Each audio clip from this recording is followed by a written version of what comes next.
नमस्कार, capital TV देख रहे हैं आप और मैं हूं आपके साथ दिव्या सिंह। ब्रेकिंग नाउ में बड़ी खबर दिल्ली और पश्चिम बंगाल से सामने आ रही है, जहां एक तरफ दिल्ली में मुस्लिम संगठनों की मीटिंग चल रही है। जितने भी मुस्लिम संगठन हैं उनके प्रतिनिधि इसमें शामिल हो रहे हैं और आगे की रणनीति पर चर्चा हो रही है, यानी कि वक्फ कानून पर सरकार को कैसे घेरना है, क्या कुछ करना है, इस पर इनकी मीटिंग जारी है। तो दूसरी तरफ पश्चिम बंगाल में हाईकोर्ट का आदेश जिस तरीके से आया है उसके बाद ममता बनर्जी पूरी तरह से बौखलाई हुई है, क्योंकि हाईकोर्ट ने कह दिया है कि जहां जहां हिंसा हो रही है वहां पे सेंट्रल फोर्स की तैनाती कर दी जाए। इस बीच टीएमसी के एक सांसद है, उनका भी विवादित बयान सामने आ गया है। क्या कुछ है खबर, क्या चल रहा है देश के अंदर वक्फ संशोधन कानून को लेकर, किस तरीके से घमासान मचा हुआ है, इस पर तमाम अपडेट के लिए हमारे साथ न्यूज़ रूम से जुड़े हुए हैं कैपिटल टीवी के editor in chief doctor Manish Kumar. Pashchim Bangal पे बाद में जाएंगे, सबसे पहले जान लेते हैं ये लोग मीटिंग पे मीटिंग कर रहे हैं, क्या असर होगा इसका? देखिए, मीटिंग कर रहे हैं दिल्ली में और जला रहे हैं बंगाल को। यह जमीयत उलमाए हिंद की मीटिंग चल रही है दिल्ली के अंदर में कि भाई क्या करना है। तमाम मुस्लिम संगठन है और वो मुर्शिदाबाद हो या फिर बंगाल का कोई और इलाका, ये वहां पे धरना प्रदर्शन, इस तरह का आगजनी करने का प्लान किसने बनाया? तो यही जमीयत उलमाए हिंद।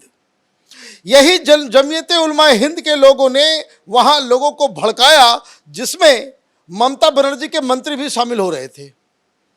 आप इस चीज को समझिए कि जो लोग मुस्लिम वोट के कारण देश में इस तरह के आगजनी के साथ खड़े हो जा रहे हैं, उनकी क्या मानसिकता है। आप इस तरह की बातें करेंगे कि वह की जमीन के ऊपर कोई नजर डालेगा तो उसकी आंखें निकालेंगे, यह मंत्री का बयान हो सकता है? ममता बनर्जी के चहेते कोलकाता का मेयर फरहाद हाकिम वो कह रहा है कि भाई धरना प्रदर्शन करो, थोड़ा गर्मी भी दिखाओ और अगर समय आए तो हाथ भी साफ कर लो। यह बयान है, बाकायदा स्टेज से दिया जा रहा है। यह all India Muslim personal law board यह 17 तारीख को मीटिंग करेंगे हैदराबाद में। वो वैसे कह रहे हैं कि भाई उनका स्वागत है वहां पे, आप वो क्या भड़का रहे हैं? यह मुस्लिम पर्सनल लॉ बोर्ड का जो चेयरपर्सन है रहमानी, वो ये कह रहा है कि ये कानून ला करके मुसलमानों को के शरीर का तापमान बढ़ा दिया, गर्मी बढ़ा दी है, उबाल आ रहा है। तो ये उबाल यूपी में तो नजर नहीं आ रहा, क्योंकि अभी अभी योगी आदित्यनाथ ने कहा है कि भड़काने का काम किया जा रहा है और ईंट का जवाब पत्थर से दिया जाएगा। जो काम करना है यूपी के बाहर करो, और यूपी के अंदर अगर आपने इस तरह भड़काने और हिंसा करने की कोशिश की तो जिस तरीके से अब तक इलाज होता आया है वैसा ही इलाज होगा। तो वहां दुम जो है दुबका करके सारे लोग बैठ गए हैं। ये जमीयत उलमाए हिंद दिल्ली में क्यों मीटिंग कर रहे हो भाई? तुम्हारा हेडक्वार्टर तो देवबंद में है, देवबंद में क्यों नहीं कर रहे हैं? जहां तुम्हारा हेडक्वार्टर वहां प्रोटेस्ट नहीं हो रहा। अब यहां पे आप मोर्चा पे मोर्चा निकाल रहे हो। और सबसे बड़ी चीज जो ममता बनर्जी, जमीयत उलमाए हिंद, ये तमाम मुस्लिम ऑर्गेनाइजेशंस, ये all India Muslim personal law board, जब सुप्रीम कोर्ट ने कह दिया कि 16 तारीख को सुनवाई होगी और आप ये धरना प्रदर्शन कर रहे हो, मीटिंग सर के आगे का प्लान कर रहे हो, तो इसका मतलब क्या हुआ? इसका मतलब यह हुआ कि आपको सुप्रीम कोर्ट के ऊपर भरोसा नहीं है।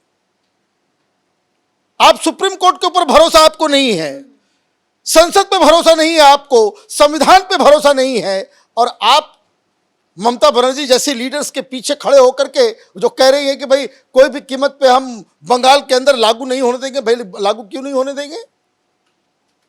ये सिर्फ मुसलमानों को लटकाने भटकाने का काम। यही ममता बनर्जी ने कहा था कि भाई ऐसा है कि हम किसी भी कीमत पे सीए लागू नहीं होने देंगे, ये कहा था ना। लेकिन क्या हुआ? सीए का सबसे ज्यादा इंप्लीमेंटेशन कहीं हो रहा है तो पश्चिम बंगाल के अंदर हो रहा है यही भाई, वो तो चल रहा है। यही ममता बनर्जी, यही अखिलेश यादव, यही तेजस्वी यादव, यही राहुल गांधी, केजरीवाल, इन लोगों ने कहा था भाई सीए लागू होगा, मुसलमानों की नागरिकता चली जाएगी।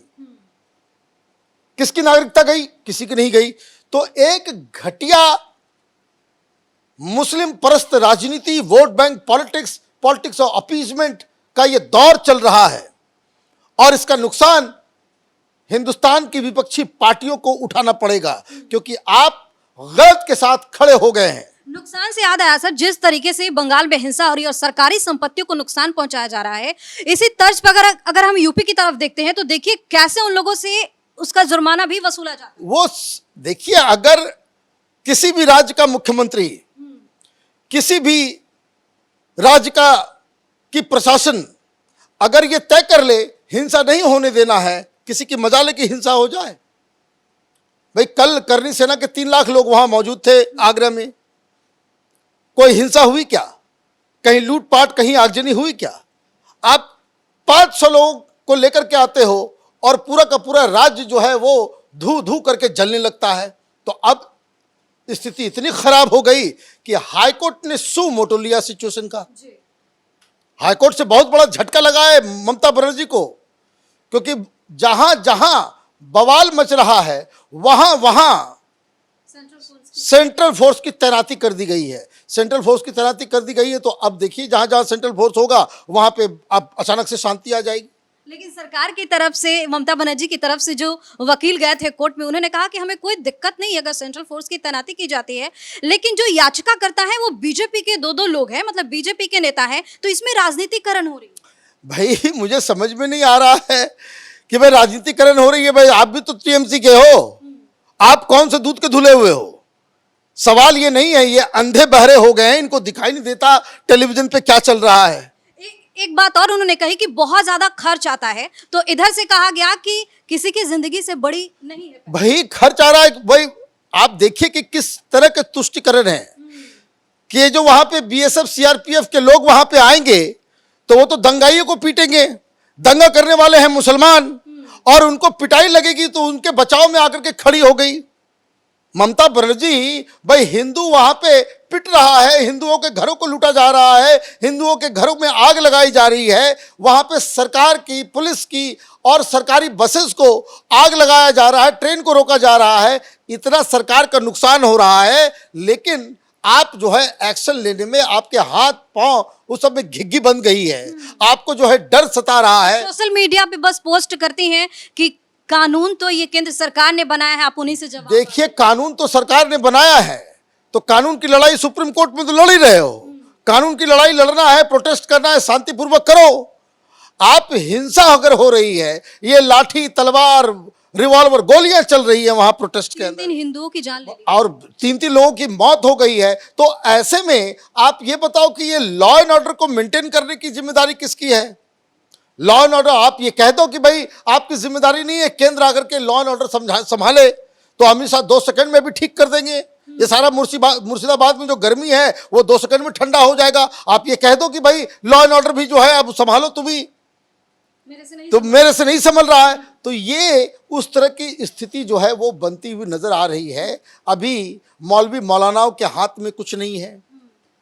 मैं बार बार कहता हूं कि जंगल में आपने एक बार आग लगा दी तो फिर उसको लगाने भर तक तो आपके हाथ में है, लेकिन जैसे ही ये आग लग जाएगी फिर आपके कंट्रोल में कुछ नहीं होगा। ये दिल्ली में जो बैठक हो रही है, मुस्लिम पर्सनल लॉ बोर्ड की जो बैठकें हो रही हैं, ये जो पॉलिटिकल पार्टीज के अंदर बवाल मचा हुआ है, जो हिंदू सांसद हैं अपनी अपनी पार्टियों में, चाहे वो आरजेडी हो, चाहे वो समाजवादी पार्टी हो, चाहे वो टीएमसी हो, चाहे कांग्रेस पार्टी हो, 50-60 ऐसे सांसद अब सामने आ रहे हैं विपक्षी दल के अंदर, जो कह रहे हैं कि इसको रोकिए, अदरवाइज हम लोग बर्बाद हो जाएंगे। सारे हिंदू नाराज हो रहे हैं, कोई हमें वोट नहीं करेगा, हम कहीं के नहीं रहेंगे। ये इस तरह की स्थिति पैदा हो रही है। तो आप देखिए कि अब ये मीटिंग कर रहे हैं, अब ये मीटिंग करके बयानबाजी करेंगे, अब शांति की अपील करेंगे। 4 दिन पहले तक ये तमाम दाढ़ी टोपी वाले मौलवी मौलाना, देखिए टेलीविजन चैनलों पे उनकी जो बाइट चलती है,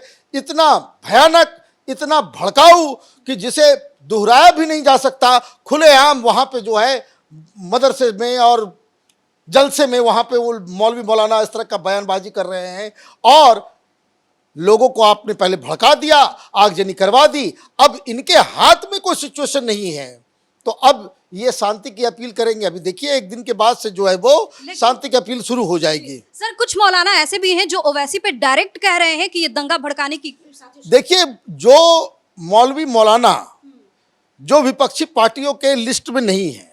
ये जितने भी लोग हैं वो मौलवी मौलाना जो पॉलिटिकल पार्टी के रहमो करम पे चलते हैं, उनसे उनका घर चलता है, वो लिफाफे से घर चलता है जिनका, वो मौलवी मौलाना जिन्होंने कब्जा कर रखा है मुसलमानों के वक्फ की ज़मीन के ऊपर, ये लोगों को भड़का रहे हैं।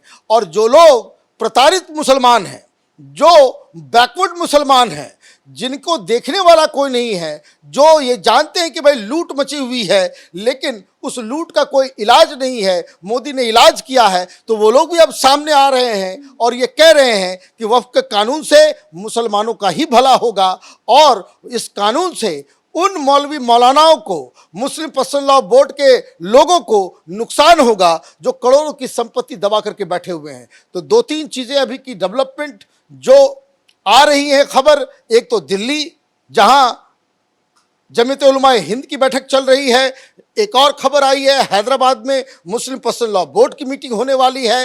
हाईकोर्ट से एक बड़ा संदेश आया है कि बंगाल को शांत कैसे किया जाए, सेंट्रल फोर्स को लगाया जाएगा। और इन सब के बीच योगी आदित्यनाथ का भी का ताज़ा बयान है कि जो काम करना है इधर उधर करो, यूपी के अंदर अगर आपने प्रोटेस्ट किया, हिंसा भड़काने की कोशिश की, तो ये बर्दाश्त नहीं किया जाएगा। बहुत बहुत धन्यवाद से तमाम जानकारी के लिए। तो पूरे देश में नए वक्फ कानून को लेकर घमासान जारी है, वहीं दिल्ली में फिलहाल जो मुस्लिम संगठन है उनके तरफ से मीटिंग की जा रही है। जमीयत उलमाए हिंद की अगुवाई में ये मीटिंग चल रही है और तमाम जो मुस्लिम संगठन के उसके प्रतिनिधि इसमें शामिल हुए हैं। लेकिन कहा जा रहा है कि इस तरीके की मीटिंग से कोई फर्क नहीं पड़ने वाला है, ये लोग मीटिंग करेंगे और खुद ब खुद ही शांत हो जाएंगे। दूसरी तरफ पश्चिम बंगाल में जिस तरीके से हाईकोर्ट का आदेश आया है उसके बाद टीएमसी में बेचैनी बढ़ी हुई है और बेचैनी इस कदर बढ़ी हुई है कि ममता के नेता क्या कुछ बोल रहे हैं इसका भी ख्याल नहीं कर पा रहे। इस बड़ी खबर में फिलहाल के लिए इतना ही। कैमरा पर्सन अशोक के साथ मैं दिव्या, कैपिटल टीवी।